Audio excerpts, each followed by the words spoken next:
Moin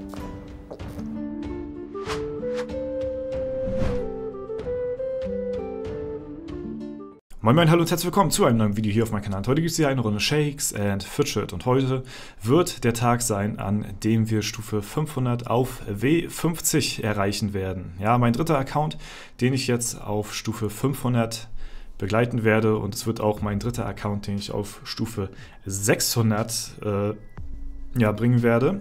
Und das werden wir heute durch Dungeon Tries auf jeden Fall versuchen zu bewerkstelligen. Und zwar werden wir bei dem vierhändigen Peter der Vierhändige hier versuchen reinzugehen. Aber bevor es losgeht, ich habe auch noch einen Code für euch in Anlass zum 1. Mai, falls ihr es noch nicht mitbekommen habt. Ich denke mal, die meisten von euch werden schon davon gehört haben. Gibt es ein freies Epic, das ist noch einlösbar bis heute Abend um 23:59 Uhr, ja, am 2.5. Also ihr habt noch ein paar Stunden Zeit, das Ganze einzulösen. Und falls ihr das noch nicht getan habt, dazu geht ihr hier einfach auf Coupon einlösen und geht hier Labor Day 23, so heißt der Code, den ihr hier eingeben müsst. Und dann einfach gib mir den Bonus. Und dann der Coupon wurde erfolgreich eingelöst und dann habt ihr hier auch die Krawatte der Seriosität. Ja, und dann kann man das auch in die Toilette schmeißen, weil viel bringen tut mir das jetzt an der Stelle natürlich auch nicht mehr, aber ein geschenkten Gaul guckt man natürlich bekanntlicherweise nicht ins Maul. Ansonsten, bevor wir ins Dungeon-Geknüppel reingehen und wir Stufe 500 erreichen, wollte ich nochmal eine kleine Rundmail in Videoform quasi abgeben sozusagen an euch. Wer auf W50 spielen sollte und eventuell mit seiner Gilde nicht ganz zufrieden ist, beziehungsweise halt merkt, okay, ich habe vielleicht Absichten etwas höher mitzuspielen oder so, oder ja, eure Gilde ist vielleicht nicht ganz so aktiv, wie ihr euch das vorstellt. Wir sind momentan gerade wieder dabei, 2 Kollegen hier aus unserer Gilde rauszusortieren, die leider ein bisschen inaktiver geworden sind. Und wir wollen natürlich immer eine rundum aktive Gilde haben. Und deswegen müssen wir natürlich die auch inaktiv sind, nachdem wir sie zweimal verwarnt haben, dann auch müssen wir uns dann auch leider schweren Herzens von denen trennen, weil wir natürlich auch weiterhin eine voll aktive Gilde bleiben wollen. Und deswegen hat sich die Warteliste ein wenig verbessert, sage ich mal, beziehungsweise hat ein bisschen abgenommen. Das heißt, wer Interesse haben sollte, kann gerne mir schreiben, dass ihr noch auf die Warteliste kommen wollt. Wir haben auch 2 Leute auf der Warteliste drauf, die von den Voraussetzungen her noch nicht ganz so weit oben mitspielen. Die sind irgendwo im 350er-Bereich oder so. Das ist natürlich ein bisschen zu niedrig, sag ich mal, für unsere Gilde hier.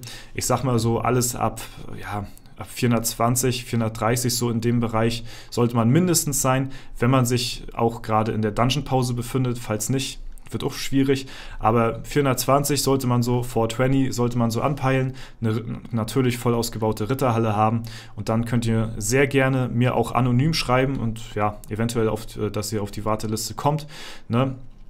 Denn auch wenn wir eine voll besetzte Gilde sind, führen wir trotzdem eine Warteliste, wo ihr mir halt schreiben könnt, und dann kann man da ein paar Wochen bzw. Monate halt auch sich da drauf Zeit verschaffen, bis dann halt hier ein Platz frei geworden ist bei uns. Lange Zeit, wirklich Monate, haben wir keinen aussortiert.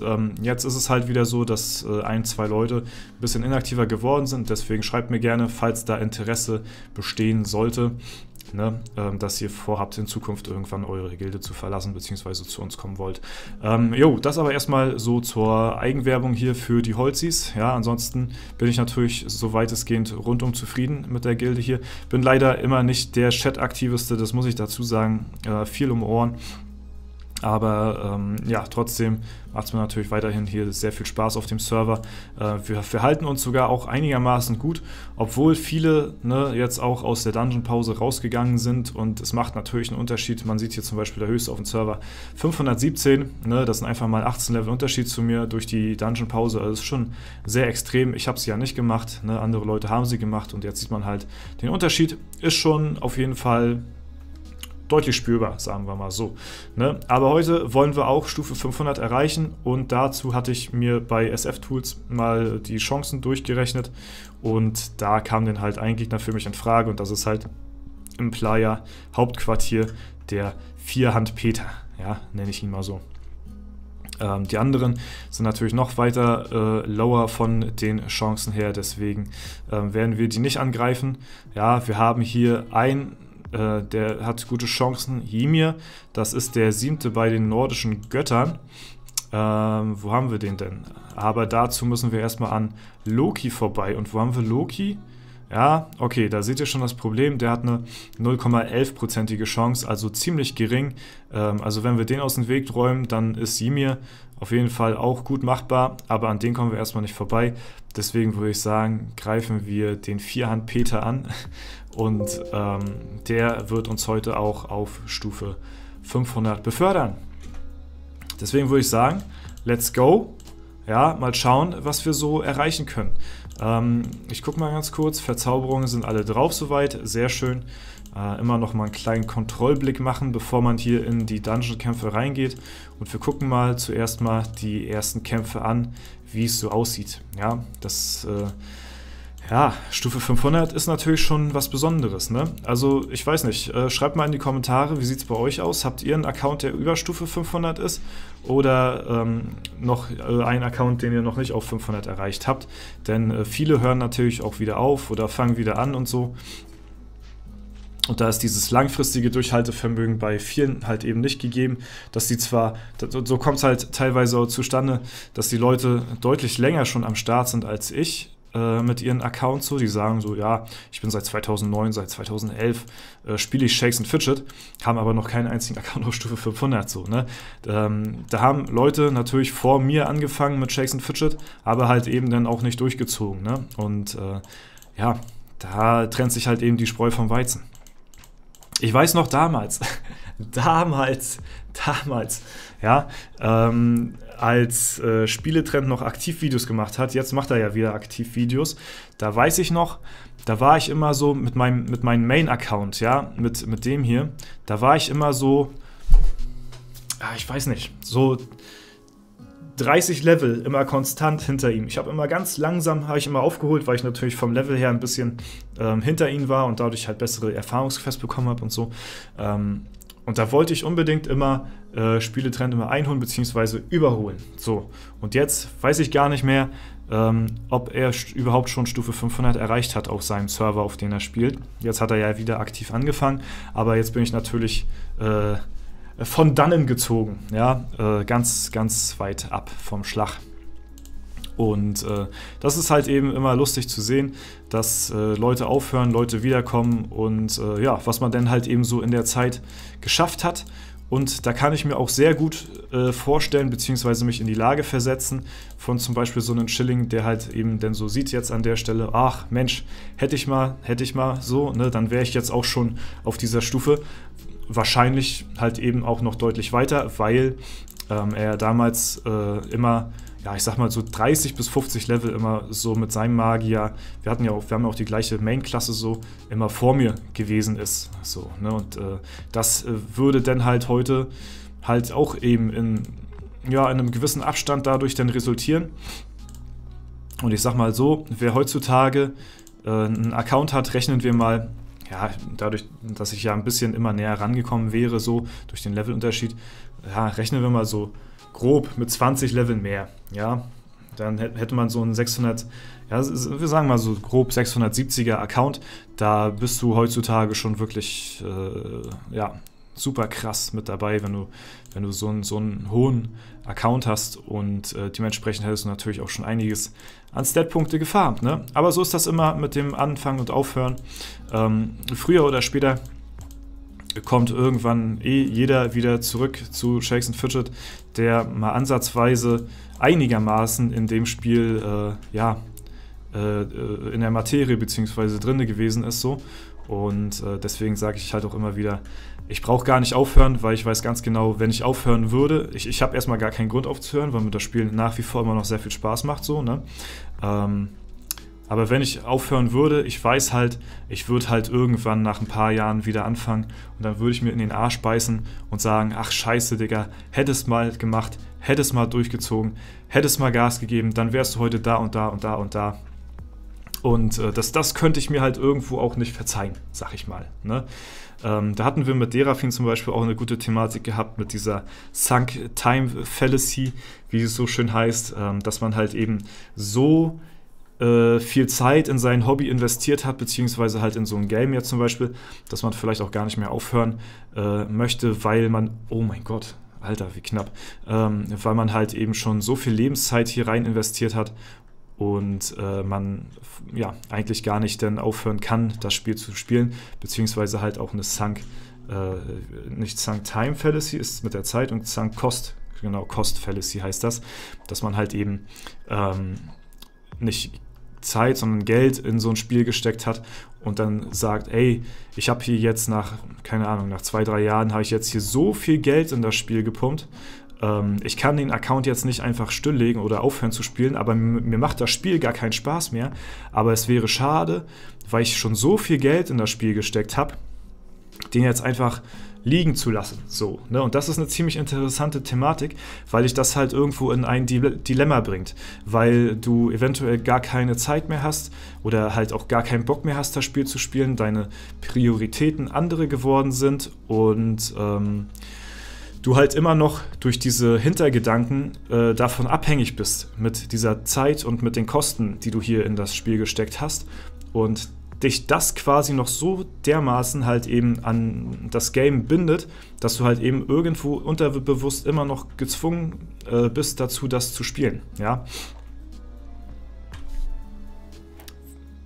Herzlichen Glückwunsch. Aber ich wollte den Talk nochmal ganz kurz beenden, bevor wir jetzt gleich unsere Stufe 500 hier feiern. Wie gesagt, was ich dazu noch sagen wollte, ist halt eben, wenn ihr merkt, dass ihr euch in so einer Bredouille befindet, ne? Ich gebe da zum Beispiel das Beispiel von Paul Terra an, auf W50, wo wir hier zusammen die Holzfällerhütte gestartet haben.